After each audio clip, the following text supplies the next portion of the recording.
마태복음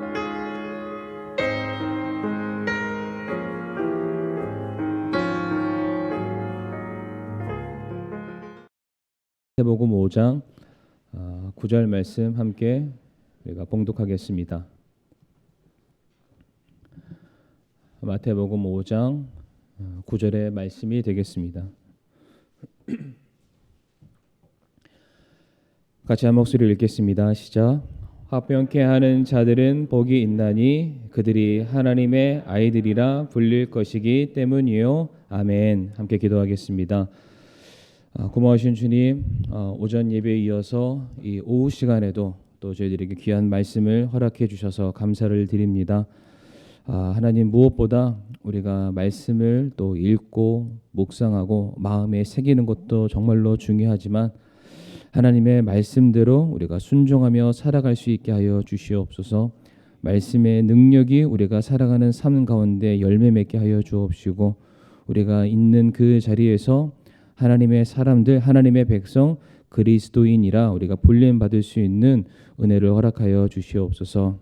이 시간도 저희들에게 주실 하나님의 그 귀한 말씀을 또 저희들이 또 받아들이기를 간절히 사모합니다. 가르쳐 주시옵소서. 예수님의 이름으로 기도를 드리옵니다. 아멘. 오늘은 마태복음 5장 9절 말씀, 화평케 하는 자에 대해서 우리가 계속해서 이어지는 산상수훈 말씀을 나눌 텐데, 특별히 이제 본문 5장 9절은 산상수훈 안에 들어있는 팔복 중에 이제 제 7번째에 해당되는 말씀이 되겠습니다. 화평케 하는 자들은 복이 있나니 그들이 하나님의 아이들이라 불릴 것이기 때문이요. 성도님들, 화평 혹은 평화는 남녀노소를 불문하고 부자이든 가난하든 5대양 6대조를 사는 모든 사람들이라면은 모두가 다 바라고 원하는 바라고 저는 그렇게 믿습니다. 그런데 이 화평이라는 것이 혹은 평화라는 것이 이게 사람들의 손에 달려 있기 시작을 하면은 이 절대적인 화평과 평화가 깨어지고 굉장히 상대적인 것으로 바뀌어지게 되어 있습니다. 무슨 말이냐면은 그러니까 누군가가 화평을 누리게 되면은 상대적으로 누군가는 불행을 누릴 수밖에 없다는 말입니다. 이제 최근에 일어나고 있는 전쟁을 예로 들어서 설명을 드리자면은 전쟁이 일어나는 것을 원하는 사람은 아무도 없습니다. 전쟁이 일어나게 되면은 분명히 막대한 피해가 발생하게 된다는 것을 다 알기 때문에 가능하다면은 전쟁을 피하려고 하고 전쟁을 막아서려고 어떻게든 애를 쓰게 되어 있습니다. 그런데 최근에 저희들이 기사를 통해서 접하고 있는 우크라이나와 러시아에 관련된 뉴스 기사를 보게 되면은 두 나라 외에 제일 많이 나오는 키워드가 뭐냐면은 양보할 수 없다입니다. 전쟁을 왜 하냐? 양보할 수 없다는 겁니다. 그러니까 어느 나라가 더 맞다 옳다 그러다 이런 것을 다 설명하기에 앞서서 왜 전쟁을 하냐? 자국의 평화를 지켜내기 위해서는 우리가 양보할 수 없다는 겁니다. 그러니까 손해 볼 수가 없다는 거죠. 희생할 수가 없다는 겁니다. 그러니까 분명한 것은 너와 나 우리들 사이에 평화가 공존하기는 누구나 바라는 상황인 것은 맞는데 우리의 평화를 지키기 위해서 우리는 손해볼 수 없기 때문에 그것을 양보할 수 없기 때문에 우리는 싸워서라도 그것을 지켜내겠다는 겁니다. 그러니까 평화는 싸움이 있어서는 안 됩니다. 화평이라는 것은 다툼이 일어나서는 절대로 안 되지만은 이게 사람의 손에 들리는 순간 그것을 지켜내기 위해서 그에 따르는 분쟁과 다툼과 심지어 지금 저희가 경험하고 있는 전쟁까지도 일어나고 있다는 사실입니다. 그러니까 평화를 위해서 이게 불갑을 굉장히 모순적인 말인데 평화를 지켜내기 위해서 무력을 갖출 수밖에 없는 것이 우리가 인간 세상 속에서 사람들이 말하는 평화와 화평의 정의가 되겠습니다. 그래서 제가 앞에서도 간단하게 말씀을 드렸지만은 우리가 화평을 이루어내기 위해서 가장 중요한 전제가 있는데 그것은 바로 양보 혹은 희생입니다. 그러니까 내가 먼저 양보하지 않고 내가 먼저 희생을 하지 않는다면은 두 사람 사이에서 어떠한 공동체 안에서 화평을 이루는 일은 정말로 쉽지 않은 부분입니다. 전쟁까지 우리가 큰 카테고리를 생각할 필요가 없이 그냥 가정만 봐도 그렇습니다. 가정. 우리 누구나 다 가정 안에 평화가 있기를 원하시죠. 부부 사이에, 자녀 사이에 어쨌든 아무런 문제 없이 가정이 평화롭게 지내기를 누구나 다 바랍니다. 그런데 서로 그러면 평화롭기 위해서 상대방을 안 건드리면 평화하나요? 아무것도 안 하고 집안에 그냥 가만히 계시면은 평화가 이루어지나요? 혼란이 더 가중될 뿐입니다. 그러니까 내가 너 귀찮게 하고 싶지 않으니까 말도 안 걸고 네가 밥을 먹든 안 먹든 내가 신경 안 쓰겠다. 나는 내 평화를 지키겠다. 이런 식으로 우리가 집안에 들어가서 가족들을 향해서 내가 해야 될 그 의무와 사명과 책임을 다하지 않으면은 결과적으로 가정 안의 평화는 이루어질 수가 없는 부분입니다. 깨어지게 되는 거죠. 그러니까 결국 내가 부모면은 부모의 역할을 내가 다할 수밖에 없는 거고, 내가 자식이면은 자녀로서의 역할을 다 해야만 내가 내 위치에서 내가 해야 될 책임과 희생과 의무와 양보를 해야만 집안 안에 화평이 이루어질 수밖에 없다. 그렇기 때문에 화평을 이루기 위해서, 평화를 이루기 위해서는 정말로 필요한 것이 양보와 희생이라는 것입니다. 제가 오늘 이 본문 말씀 마태복음 5장 이 9절 말씀, 이 말씀을 제가 묵상을 하면서 제 이제 20대 때 젊은 시절이 이게 생각이 났습니다.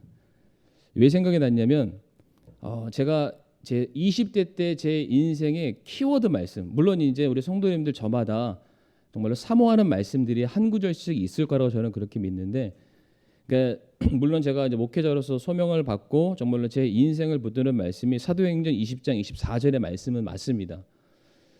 그런데 제가 살아가면서 제 20대 때 제가 신학교를 들어가는 과정 속에서 제가 붙들었던 말씀이 뭐였냐면은 바로 오늘 본문의 말씀이기도 합니다. 화평케 하는 자. 그러니까 저는 제 자신을 돌아봤습니다. 내가 주님의 사역을 위해서 내 삶을 드리기를 원하는데, 내가 쓰임 받기를 원하는데, 과연 그렇다면은 내가 하나님의 일을 감당하기 위해서 내가 잘하는 게 뭘까? 예를 들어서 내가 뭔가를 잘 가르치는 사람일까? 언어적으로 뭔가 탁월한 게 있는 사람일까? 기도를 잘하는 사람일까? 전도를 잘하는 사람일까? 구령을 잘하는 사람일까? 제가 가지고 있는 장점이 무엇인가를 제가 쭉 한번 살펴봤는데 안타깝게 하나도 없었습니다. 뭘 잘할까? 특출난 게 하나도 없는 거예요. 그런데 주변 사람들이 저한테 그런 얘기는 참 많이 해줬습니다. 물론 이제 지금 저를 보면서 그렇게 똑같이 얘기할지 모르겠지만 제 20대 때 사람들이 저한테 하는 말이 너 있으면 참 분위기가 좋다라는 얘기를 참 많이 해줬습니다. 그러니까 분위기 메이커라는 그런 걸 떠나서 이제 제가 있으면 무슨 일이 된다는 거예요. 그러니까 잘하는 게 없습니다. 잘하는 게 없는데 제가 있으면 일이 돌아간대요. 그러니까 생각해봤더니, 그러니까 사람들이 뭔가를 할 때 불편하지 않도록, 그러니까 나머지 그 일들에 대해서 제가 이제 알아서 기는 거죠. 알아서 청소하고, 알아서 뭔가를 준비하고, 안 오는 사람이 있으면 알아서 제가 전화를 하고, 그러니까 뭔가 이 자체 내의 흐름이 정말로 자연스럽게 잘 이루어질 수 있도록, 잘 흘러갈 수 있도록 제가 그런 모든 부분에 있어서 제가 제 자랑하는 게 절대로 아닌데, 그러니까 솔선수범 절대로 성도님들 제가 교만해서 말씀드리는 게 아닙니까? 그렇게 제가 이렇게 하더라고요. 그리고 제가 그거를 굉장히 즐겨 했습니다. 굉장히 좋아했습니다. 그렇게 하는 거. 그러니까 저 때문에 이 사람이 이 자리에 앉아서 행복해하는 거, 그리고 우리가 모여 있는 이 모임 자체가 굉장히 의미를 갖는 거, 그게 너무 좋았습니다. 아마 우리 성도님들 중에서 아마 그런 것도 조금 제 마음을 조금은 헤아려 주실 수 있는 분들이 계시리라고 믿습니다. 그러다 보니까 말씀을 찾다가 그래, 내가 가지고 있는 장점이 하나 있다. 화평케 하는 거다. 그러니까 분위기 메이커도 뭐 괜찮습니다.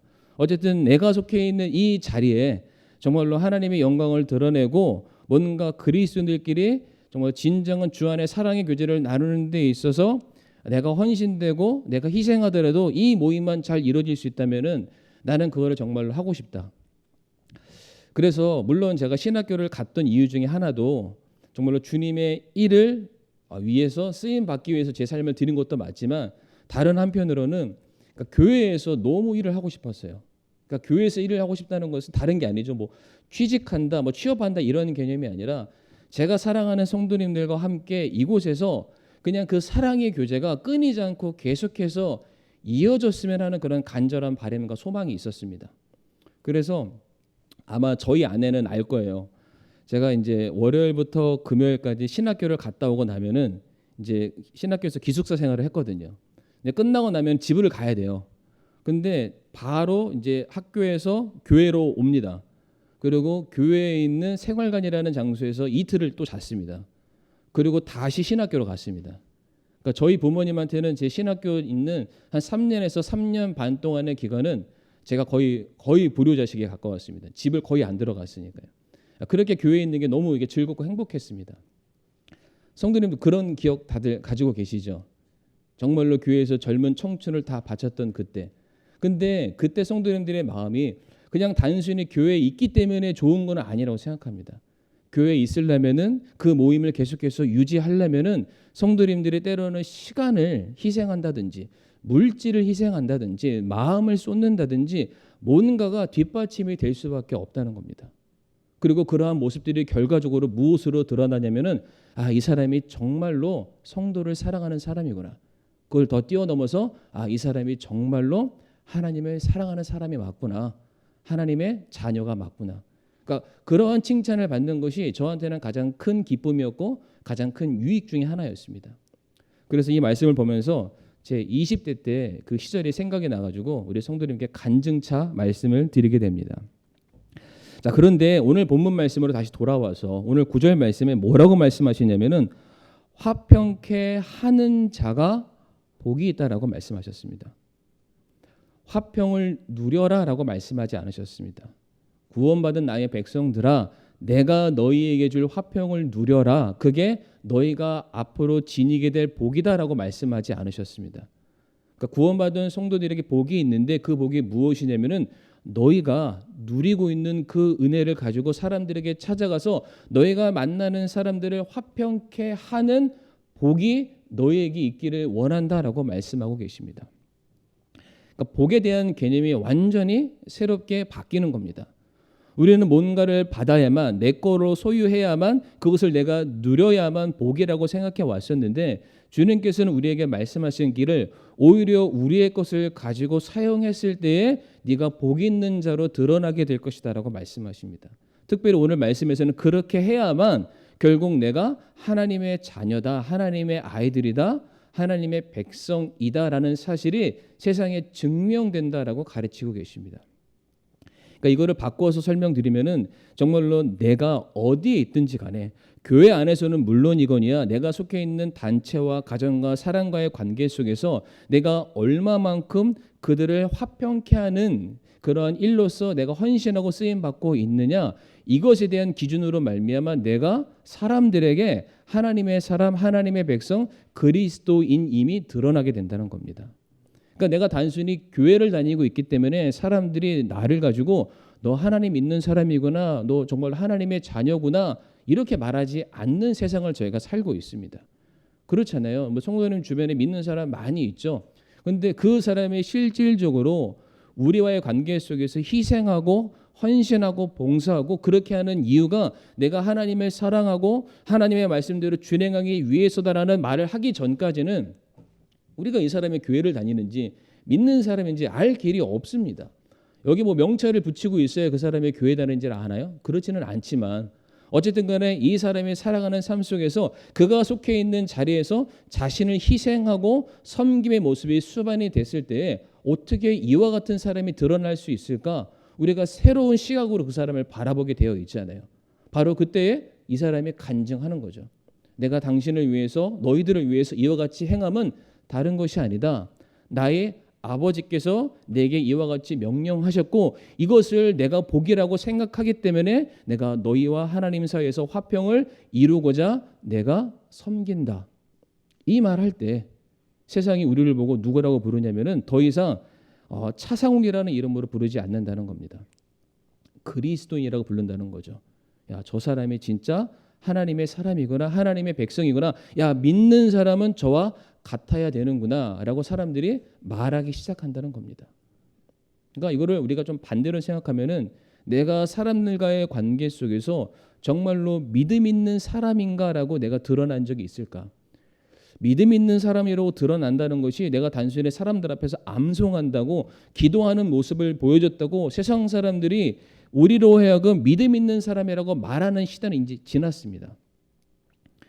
세상 사람들이 자기네들이 추구하는 바, 욕망하는 바, 이루고자 하는 성공과 이 세상에서의 물질의 어떤 그런 정점을 달하는 그런 모습이 아니라 할지라도 그럼에도 불구하고 그런 것은 내게 없지만 정말로 하나님의 말씀, 하나님에 대한 그 소망 하나만 가지고 내가 온전히 살아가는 모습을 사람들에게 드러내고 있는가. 이게 굉장한 중요한 시대를 우리가 살아가고 있습니다.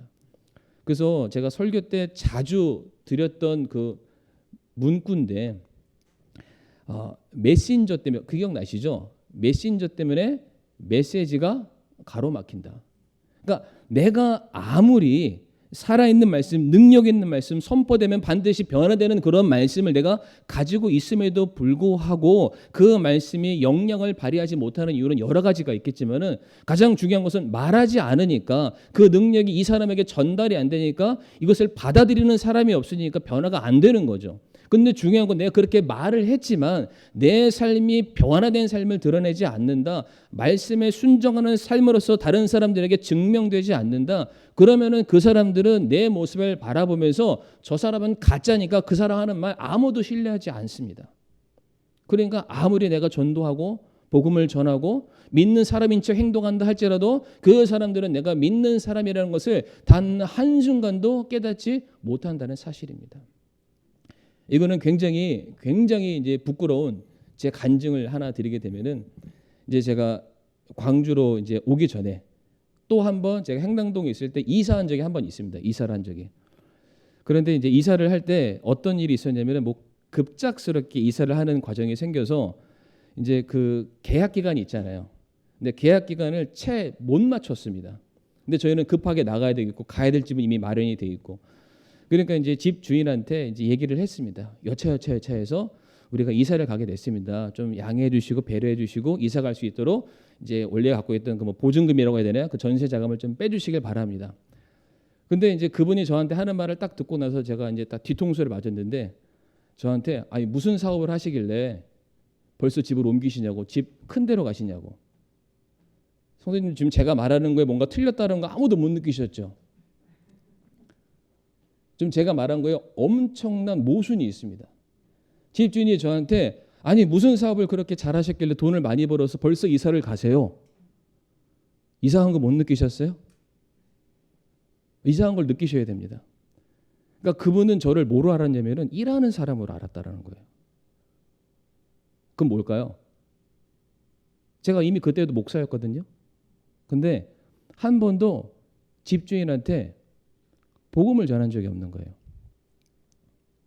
근데 복음을 꼭 말로만 이런 게 아니라 제가 섬김과 행함과 여러 가지 드러나는 모습을 통해서 세상 사람과 전혀 다른 가치관을 가진 사람으로서의 모습을 보여줬다면 이 사람이 저를 보면서 범상치 않은 사람이다 아마 말을 했을지도 모르겠습니다. 그런데 이게 이제 집 없는 사람의 서러움이라고요. 그 집주인과의 관계 속에서 좀 굉장히 껄끄러운 그런 관계들이 너무 많다 보니까 제가 집주인을 사랑할 수가 없었습니다. 그러니까 마음을 다해서 그분을 섬길 수가 없다 보니까 가능하면 피해 다녔고, 가능하면은 마주치지 않으려고 했었고, 마주치는 상황이 되면 얼굴을 붉히고, 왜냐면은 이제 뭐 그분이 이 설교를 들을 리는 없으니까 저희 집 열쇠를 갖추고 있었는데 틈만 나면 열고 들어오시는 거예요. 뭘 확인한다고, 창고를 확인한다고. 그러니까 그때마다 되게 좀 덜컹덜컹하고, 제가 없을 때 저희 아내 혼자 있을 때 얼마나 좀 그러겠어요. 그러다 보니까 그러니까 집주인을 향한 그런 악한 마음이 제 안에 있었습니다. 그러다 보니까 그분을 만났을 때 웃는 얼굴, 사랑스러운 모습, 그리스도인의 모습을 드러내지 못했고, 결국 그분은 나와의 관계 속에서 제가 뭐 하는 사람인지 전혀 모르는 그런 상황이 됐고요. 오히려 제가 이사를 가려 했을 때 무슨 사업을 그렇게 잘하셨길래 벌써 이사를 가십니까? 그래서 제가 그때 저희 아내랑 한참을 회개했습니다. 한참을. 그러니까 이게 목사라는 타이틀이 중요하지 않다라는 거였습니다. 제가 그리스도인인데, 그러니까 아무런 섬김과 희생과 사랑을 드러내지 않는 삶을 살아왔던 것이 딱 드러난 겁니다. 그러니까 물론 관계적으로는 아무런 문제가 없었습니다. 관계적으로는. 그런데 그분은 아무런 관계, 화평했죠. 세상적인 기준에서는 화평했는데 그 사람의 정의는 저는 사업가였습니다. 오늘 성경 말씀 보게 되면은 화평케 하는 자는 복이 있나니 그들이 하나님의 자녀들이라 인정받는다라고 되어 있습니다. 성도님들, 성경에 나와 있는 화평은요, 사람과의 관계 속에서 다툼이 없는 것을 화평이라고 말하지 않습니다. 어떠한 공동체 가운데 문제가 없는 것을 화평이라고 말하지 않습니다. 그냥 너와 나 사이에 좋은 게 좋은 거니까 서로 좋게 오케이 그냥 지나가자, 이거를 성경에서 말하는 화평이라고 정의 내리지 않습니다. 성경에서 말하는 화평은요, 사람과 하나님 사이에 가로막고 있는 죄의 담벼락이 허물어지는 것을 화평이라고 말하고 있습니다. 죄로 인해 끊어졌던 그 관계가 다시금 하나가 되는 것을 화평이라고 말하고 있습니다. 죄인들이 다시금 그들이 잃어버렸던 그 신분을 회복해서 하나님께로 나아가 그 끊어졌던 관계가 다시 하나가 되는 것을 화평이라고 말하고 있습니다. 그러니까 우리가 이 땅에 살면서 화평을 이루기 위해서는 반드시 무엇이 수반되어야 되냐면은, 내가 정말로 다른 사람들 앞에서 희생하고 낮아지고 죽어가는 그런 모습이 있다 할지라도 때로는 자존심을 꺾고 모든 수치와 모욕을 다 당하는 것을 감내하면서까지 내 삶을 다 들여서 이 사람이 하나님께 나아가는 그 일에 내가 쓰임 받는 게 화평케 하는 자입니다. 그러니까 오늘 오전에도 뿌리는 자와 거두는 자에 대한 말씀을 우리 성도님께 전해드렸습니다. 우리는 계속 거두려고만 합니다. 유익만을 누리려고 하고요, 혜택만을 받으려고 하고 존귀한 자라고 이름만을 받으려는 그런 욕심이 있습니다. 그런데 하나님께서 우리에게 말씀하시기를 너희는 화평케 해야 되는데, 화평케 하려면 어떻게 됩니까? 먼저 그 사람 찾아가서 그의 그 강팍한 마음부터 먼저 기경하는 작업이 우리들에게 필요합니다. 그리고 그들의 그 딱딱하게 굳어있는 그 마음을 잘 파헤쳐서 거기에 생명의 씨앗이 담겨있는 복음의 그 메시지를 심는 작업부터 우리들에게 필요하고요. 그리고 계속해서 그것이 자라날 수 있도록 쉬지 않고 물을 주는 작업도 저희들에게 굉장히 많이 필요합니다. 이게 화평케 하는 겁니다. 이게. 그렇잖아요. 성도님들, 제가 1월달, 2월달 성도님들 계속 가정들을 방문하면서 신방을 했죠. 신방을 하면서 지난번에도 비슷한 말씀을 드렸던 것 같습니다. 문제 없는 집은 없습니다. 다 문제 있습니다. 한 번은 저희 아내랑 어떤 성도님, A라는 성도님 집에 방문해서 신방을 했는데, 야, 어떻게 지금까지 사셨을까? 어떻게 교회를 떠나지 않고 신앙생활 해오셨을까? 진짜 대단하다. 야, 이런 분은 더 이상 안 계실 거야. 이렇게 딱 생각했거든요. 근데 다다음 날 이제 B라는 성도님 만나서 얘기했더니, 야, B라는 성도님 A보다 더 하시네. 끝났잖아요. C분을 만났는데, 야, A, B 저리 가라. 더 하신 분들이 계시는 거예요. 근데 이분들이 간증하면서 다들 하시는 말씀이 그거예요. 그러니까 세상에서 성공도 누려봤고, 그러니까 하고 싶은 거 다 해봤고, 집도 있고 뭐 다 했는데 결국 시간이 지나고 났더니, 그러니까 내 자식들이 혹은 내 남편이, 내 부모님이 하나님과 화평을 이루지 못하는 게 천추의 한이 된다라고 다들 말씀하십니다. 그리고 그 관계를 내가 깨트리는데, 화평케 하는 그 일에 내가 살아왔던 지난날의 삶이 너무 바빠서, 세상 삶이 너무 바빠서 그 일에만 몰두해 있다가 내가 가지고 있는 내 꿈과 야망의 화평함을 이루기 위해서 내 자식들과 부모를 그냥 내팽개쳐는 채 나만을 위해 살았던 그 삶을 지금 돌아보건데 너무나도 후회가 된다. 이해가 되시죠? 그걸 보면서 안타깝다는 겁니다. 그러니까 결국 집안에 들어왔는데 따뜻한지 맛있는 밥이 있는지 넓은 집 다 있죠. 자동차 다 있죠. 근데 딱 집안에 들어왔는데 솔직하게 말씀드리면 행복하지 않다. 왜? 평안하지 않으니까. 그러니까 그 자식과 자식 사이 관계 속에서, 부모 사이 속에서 아무런 문제가 없지만 그 영혼의 문제가 해결되지 않는 것을 바라보게 되었을 때 너무나도 그 마음속에 속상함이 넘쳐서 어떻게든 빨리 구원받았으면 좋겠다. 결과적으로 이것이 신방 갔을 때 최종적인 결론이었습니다. 근데 우리 성도님들 어떠십니까? 혹시 성도님들이 계시는 그 자리에서 화평케 하는 자로서의 그 역할을 온전하게 감당하고 계십니까? 내가 있는 그 자리에서, 내가 속해 있는 바로 그곳에서 내가 하나님의 자녀라 불림받기에 전혀 부끄러울 것이 없는 그런 모습으로 우리 성도님들이 서 계십니까? 베드로전서 3장 15절과 16절에 이런 말씀이 있습니다. 베드로전서 3장 15절과 16절 말씀 보게 되면 오직 너희 마음속에서 주 하나님을 거룩히 구별하고 너희에게 너희 속에 있는 소망의 이유를 묻는 모든 사람에게 온유함과 두려움으로 대답할 것을 항상 예비하며, 사람들이 우리에게 무엇인가를 묻는다는 겁니다. 어떻게 이 세상 살아가면서 남들이 다 하는 걱정 고민하지 않고 어찌 당신은 소망을 품으면서 살아갈 수 있습니까? 그런데 이렇게 말하려면 뭐가 전제가 돼야 됩니까? 주 하나님을 먼저 거룩히 구별하는 모습이 있어야 됩니다. 그러니까 내가 먼저 말씀에 준행하고요, 말씀에 순종하기 위해서 기꺼이 모든 것들을 다 내려놓는, 세상으로부터 나를 분리시키려는 희생과 수고와 헌신이 수반되는 모습이 있을 때 드디어 사람들이 나라는 사람의 모습을 보면서 대체 그렇게 할 수 있는 이유가 무엇입니까? 라고 묻기 시작한다는 겁니다. 그냥 안 물어본다는 거예요. 제가 반석교회 다니고 있으니까 교회 들어가는 모습을 보고 사람들이 쫓아 달려와서 어떻게 하면 예수님 믿을 수 있어? 이렇게 물어보는 게 아니라는 겁니다.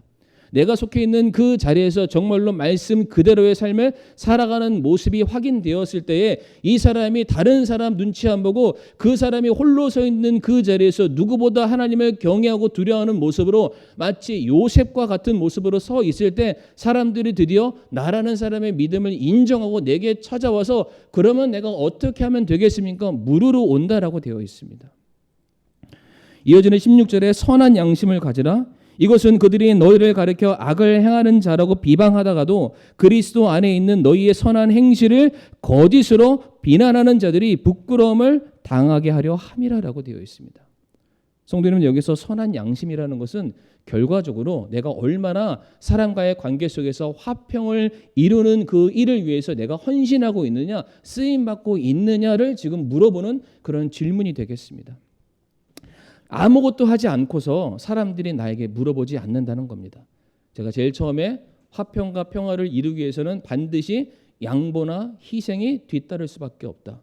내가 정말로 주님의 말씀 그대로 따라서 내 이웃을 내 몸처럼 사랑하려는 그 모습이 있어야 사람들이 드디어 나의 행실을 보고 내 삶의 열매를 보고서 그 누구도 내게 함부로 손가락질하지 못하고 나라는 사람에게 마치 니고데모가 밤중에 다른 사람의 시선이 부끄러워서 몰래 예수님 찾아와서 제가 어떻게 영생 얻겠어요? 라고 물어봤던 것처럼 내 주변 사람들이 내 모습을 통해서 드디어 찾아와서 어떻게 해야 당신이 가지고 있는 그 화평함이, 평화가, 안식이 나에게도 있을 수 있을까요? 라고 물어보는 때가 나타난다는 겁니다. 아마 성도님들 잘 생각해 보세요. 성도님들의 젊은 시절 정말로 주님을 그 어느 때보다 열정적으로 사랑했을 바로 그때에 아마 성도님들이 교회 가자라고 말하면은 대번에 따라왔을걸요. 그렇게 길게 시간 들지 않더라도 따라왔을 겁니다.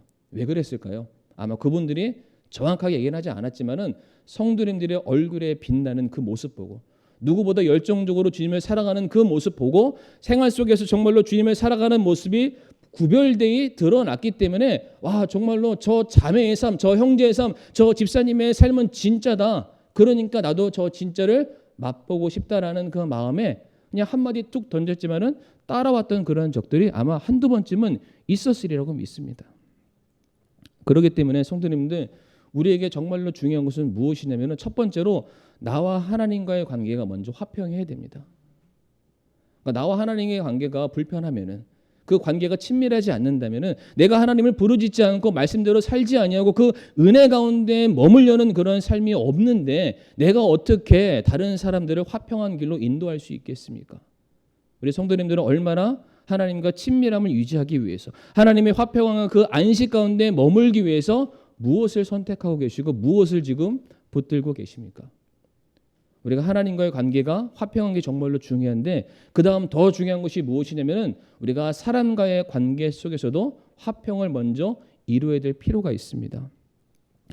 마태복음 5장 23절과 24절의 말씀 보게 되면은 먼저 주님께서 우리에게 말씀하시기를 다른 사람과의 관계 속에서 다툼이나 분쟁이 없이 화평의 관계를 이루어야만 된다라고 말씀하시는데 23절과 24절의 말씀에 그러므로 내가 내 예물을 제단으로 가져오다가 너를 대적할 어떤 일이 내 형제에게 있음을 거기서 기억하거든 내 예물을 거기에 제단 앞에 두고 내 길로 가서 맨 먼저 내 형제와 화해하고 그 뒤에 와서 내 예물을 드리라라고 되어 있습니다.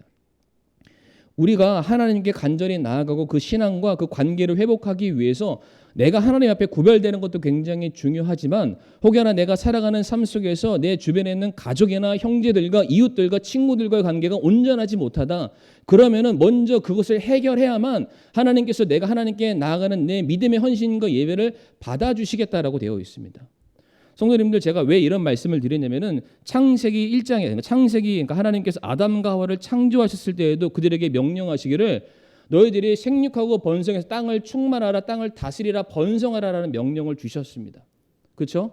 근데 이게 단순히 우리가 밟고 있는 이 물질적인 땅을 차지하라는 것이 아니라 땅은 세상을 의미하고요. 세상은 사람들을 말합니다. 이 모든 사람들이 주님의 생명 안에 들어가도록 너희들이 해야 될 일이 있다. 이 모든 것을 다스리시는 분이 우리 주 하나님이심을 너희들이 마땅히 선포해야 된다. 그 사명이 아담과 하와에게 주어졌고요. 노아에게도 주어졌고요. 신약으로 놓으면 예수님께서 사도행전 1장 8절 말씀에 땅 끝까지 가서 내 증인이 되라는 동일한 메시지를 계속해서 주고 계십니다. 그러니까 우리 구원받은 성도들의 사명은 모든 사람들에게 예수 그리스도로 말미암아 이루어진 화평을 선언하는 일들을 해야 되는데 내가 다른 사람과의 관계 속에서 그 모습이 관계가 올바르지 않는다면은 내가 어떻게 그 사람들에게 찾아가서 복음의 메시지를 얼마나 효력 있게 전할 수가 있겠습니까? 안 된다는 겁니다.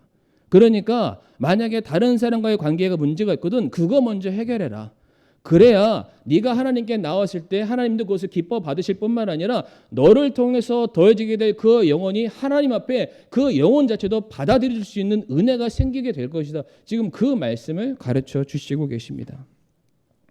자, 그래서 이 시간 말씀을 마무리하면서 갈라디아서 4장 6절부터 7절까지 말씀을 우리가 함께 읽어보기를 원합니다.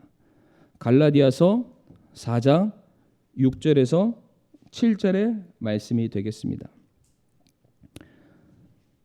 성도님, 우리 다 같이 한 목소리로 이 말씀 같이 받들어 읽기를 원하는데요. 같이 읽겠습니다. 시작. 너희가 아들임으로 하나님께서 자신의 아들의 영을 너희 마음속에 보내사 아바 아버지하고 부르짖게 하셨느니라. 그러므로 내가 더 이상 종이 아니요 아들이니 아들이면 그리스도를 통한 하나님의 상속자니라. 아멘. 저는 이 말씀을 딱 한마디로 줄여서 이렇게 말씀드리고 싶습니다. 그러니까 하나님의 아들값을 해라. 하나님의 아들값. 예수 그리스도께서 십자가에서 피값 주고 우리를 사셨잖아요. 그러니까 우리는 값 주고 산 바가 되었습니다. 그러니까 우리는 그 값어치를 하는 삶을 살아야만 합니다. 그런데 하나님께서 우리를 값 주고 사셨을 때에 여전히 차상욱이라는 이름으로 이 땅에 우리를 내보내시는 것이 아니라 너는 내 자녀다, 그리스도께 속한 자다, 하나님의 백성이다, 하나님의 자녀라는 타이틀을 주시고 우리를 세상에 다시 보내셨습니다. 그럼 우리가 해야 될 일이 무엇입니까? 이제 그 이름값 하는 삶을 살아야 됩니다. 하나님께서 먼저 저와 하나님과의 관계 속에서 죄의 담을 허무심으로 말미암아 화평을 이루어 주셨잖아요. 우리가 스스로 얻어낸 화평이 아니라 주님께서 이뤄내신 화평을 우리에게 주셨잖아요.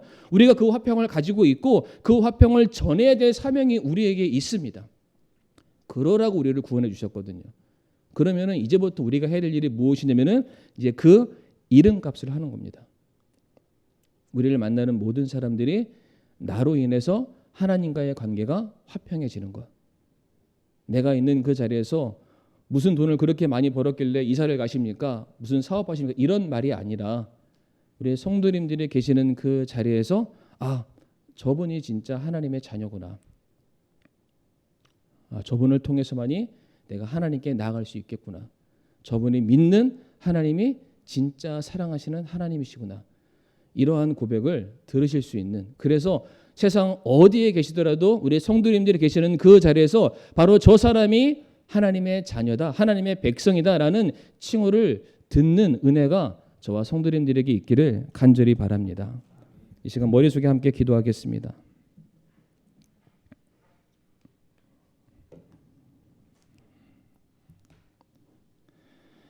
하나님께서는 예수님을 보내셔서 우리를 향해 화평을 선언하셨습니다. 이제 우리 역시 이 세상을 향해서 화평을 선언하고 우리가 하나님의 자녀답게 상속자답게 세상에 화평을 선언하고 화평케 만드는 자로서의 그러한 삶을 저희들이 살아가기를 간절히 소원합니다. 아까도 말씀드렸지만은 제일 먼저 우리가 먼저 하나님과의 관계가 그 어느 때보다 화평해야 됩니다. 문제가 없어야 됩니다. 더 친밀해야 됩니다. 말씀으로 내가 가득 차야 되고 기도의 끈을 우리가 놓쳐서는 절대로 안 될 것입니다.